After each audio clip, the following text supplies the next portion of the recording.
জুলাই অভ্যুত্থানের ইতিহাস রক্ষায় এবং অংশগ্রহণকারীদের নিরাপত্তা নিশ্চিতে এবার গুরুত্বপূর্ণ উদ্যোগ নিল সরকার। সংসদে স্বরাষ্ট্রমন্ত্রী জানালেন, আইনি ও সাংবিধানিক সুরক্ষা দিতে অন্তর্বর্তীকালীন সরকারের অধ্যাদেশটি এখন আনুষ্ঠানিক আইনে পরিণত হতে যাচ্ছে।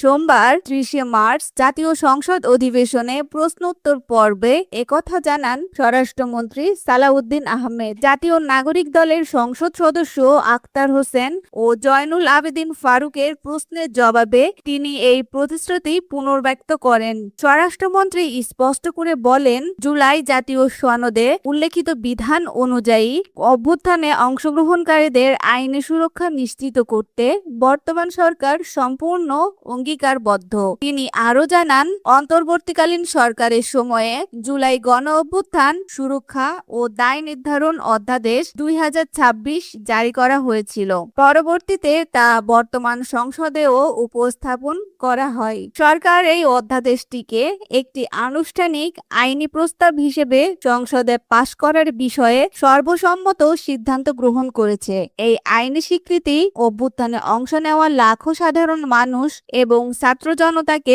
রাষ্ট্র ও প্রশাসনের যে কোনো ধরনের হয়রানি থেকে সুরক্ষা দিবে। পাশাপাশি এই অভ্যুত্থানের ইতিহাস ও আত্মত্যাগ দেশের সংবিধানে চিরস্থায়ীভাবে সংরক্ষিত হবে বলে মনে করছেন বিশ্লেষকরা। আগামী দিনগুলোতে এই আইনি প্রস্তাব সংসদে পাশ হয়ে কিভাবে পূর্ণাঙ্গ রূপ পায় সেটাই এখন দেখার বিষয়।